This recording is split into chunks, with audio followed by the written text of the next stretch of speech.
નેત્રંગ અંકલેશ્વર કમરતોડ રસ્તાના નવીનીકરણની કામગીરી શરૂ નહીં થતા સવાલો ઊભા થયા છે.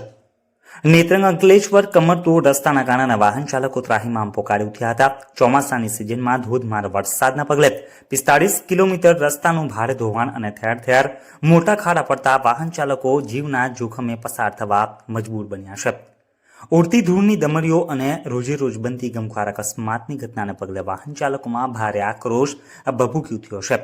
તેવા સંજોગોમાં ભરૂચના સાંસદ મનસુખભાઈ વસાવાની જોગડિયાના ધારાસભ્ય રીતેશભાઈ વસાવાએ રાજ્ય સરકારમાં રસ્તાના નવીનીકરણ માટે લેખિત તેમજ મૌખિક રજૂઆત કરતા સરકારે મંજૂરી આપી હતી. તમામ ઘટતી કામગીરી પૂર્ણ કરીને Shivalaya infra project private limited company વડોદરાને વર્ક ઓર્ડર અપાતા ₹50 કરોડના ખર્ચે 18 માસમાં રસ્તાની કામગીરી પૂર્ણ કરવાની રહેશે.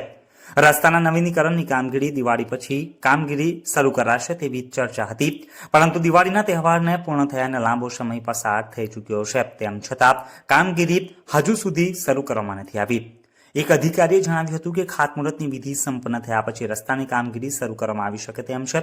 આ બાબતે જવાબદાર અધિકારીઓ વાહન ચાલકોના હિતમાં રસ્તાની કામગીરી શરૂ થાય તેવા પ્રયત્નો હાથ ધરે તેવી લોકમાંગ ઉઠી રહી છે. જો આપે ઝઘડિયા ન્યૂઝ ચેનલ સબસ્ક્રાઇબ ન કરી હોય તો સબસ્ક્રાઇબ કરી, લાઇક કરી, બેલ આઇકોન દબાવો. રોજ તમારી આસપાસ બનતી ઘટનાઓની માહિતી મેળવો. ધન્યવાદ.